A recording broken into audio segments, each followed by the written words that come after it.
اللہ فرماتا ہے کہ تم سے ذرے ذرے کے بارے میں پوچھا جائے کہ تم نے کس کو ستایا ہے, کس کو پریشان کیا ہے, کس کو تکلیفیں دی ہے, کس کے حق کو مارا ہے, سب کچھ اللہ پوچھے گا. تو میرے بھائیوں, ابھی وقت ہے اپنے آپ کو سدھارو, اپنے معاشرے کو سدھارو, اپنے اندر سدھار پیدا کرو. یاد رکھو, اگر تم نے اپنی زندگی کی بنیادوں کو مضبوط کر دیا تو یاد رکھو ہماری دنیا اور آخرت سدھر جائے گی. وہ ہماری زندگی کی بنیاد کیا ہے؟ ہماری زندگی کی بنیاد ہے ہمارے بچے, آنے والے مستقبل. لیکن آج ہم انگریزی کلچر میں پھنس گئے, آج ہم ہندی کلچر میں پھنس گئے. میرے بھائیوں, میں اس کا مخالف نہیں ہوں کہ آپ انگریزی نہ پڑھائیں, ہندی نہ پڑھائیں. میرے بھائیوں, بے شک پڑھائیے, بے شک وکیل بنائیے, کلکٹر بنائیے, سب کچھ بنائیے, لیکن اپنے بچے کو قرآن پاک پہلے پڑھائیے, قرآن پاک پہلے پڑھائیے. اس لیے میں آپ کو کہوں گا, میں سبھی نوجوانوں سے کہوں گا کہ اے میرے قوم کے شہزادوں, اے میرے نوجوانوں, آنے والا دن بہت بھیانک دن ہے. اس بھیانک دن کا تم مقابلہ نہیں کر سکتے, تم میں اوقات نہیں ہے. اس آنے والے وقت میں جو میدان جنگ کا نقشہ ہوگا اس میں قلم چلے گا. جس کے بیٹے کے ہاتھ میں قلم ہوگا میدان میں فتح کا جھنڈا کچھ لہرائے. اس لیے میرے بھائیوں, آدھی روٹی کھاؤ, بچوں کو پڑھاؤ, تکلیف جھیل لو, اپنے بچوں کو پڑھاؤ. یہی وجہ ہے کہ آج ہر مسلک پر, ہر کرسی پر, ہر گدی پر آج کوئی ہمارا عبد الرحمان نہیں ہے, آج ہمارا کوئی عبد الکریم نہیں ہے. میرے بھائیوں, یاد رکھو, اپنے ائمہ کی, اپنے علماء کی عزت کرو, ان سے محبتیں کرو, ان کے سروں کو اور ان کی جوتیوں کو اپنے سروں کا تاج بناؤ. اور جب نکلو تو اس انداز سے نکلو کہ اگر امام صاحب کے در سے نکل پڑے تو جب تک کہ امام صاحب نکل نہ جائے تو ہم کو چاہیے کہ ہم بیٹھیں. لیکن گاؤں کا مکھیا کہتا ہے کہ امام صاحب تو نکل کے گئے, اس سے سلام نہیں کیا, آج ان کا استعفیٰ ہی کرتے ہیں.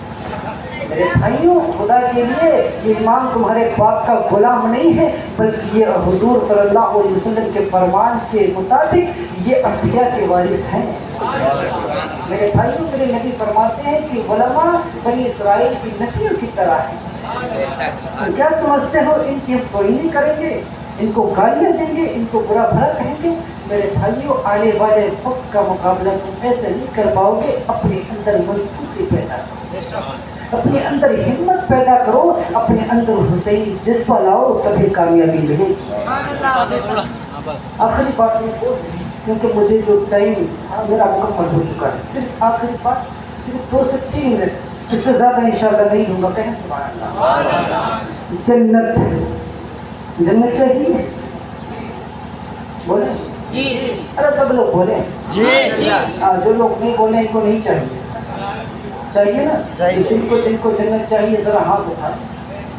سارے لوگ ہاتھوں کو اٹھاؤ تاکہ گنا جا سکے, تاکہ کوئی اس میں وکلانگ تو نہیں ہے. سب کو جنت چاہیے, ہاتھ اٹھائے رکھو, ہاتھ اٹھائے رکھو. سب کو جنت چاہیے جی. سب کو جی. سب لوگ بولو, سب کو چاہیے جی. سب کو جی. شکل دیکھی, اتنی بگڑی شکل ہے, اگر جہیز میں موٹر سائیکل نہ دے کوئی لڑکی نہ قبول کرے. لینے چلے ہیں جنت, لیکن بتاؤ تو جنت ملے گی کیسے؟ اگر سننا چاہتے تو پورا مجمع رنگ حسینی میں کہیں یا حسین, زور سے, زور سے, محبت سے, زور سے جنت. آج ہر انسان کو جنت چاہیے, علی کو چاہیے, غریب کو چاہیے, استاد کو چاہیے, شاگرد کو چاہیے, سب کو جنت چاہیے. یہ جنت تو ملے گی کیسے؟ بولے, یہ جنت تو ملے گی کیسے؟ نماز پڑھی جنت کے لیے, روزہ رکھا جنت کے لیے, حج کیا جنت کے لیے, اچھے اچھے کام کیے جنت کے لیے. بولے نہیں میرے پروردگار, یہ سارے کام جنت کے لیے, کہ نمازیں پڑھی جنت کے لیے, حج کیا جنت کے لیے, روزے رکھے جنت کے لیے, لوگوں کو نہیں ستایا جنت کے لیے, ماں باپ کا الگ کیے جنت کے لیے. جنت اب تو مل جائے گی, جنت میں مسکرا کے کہا ہم اس میں توجہ چاہوں.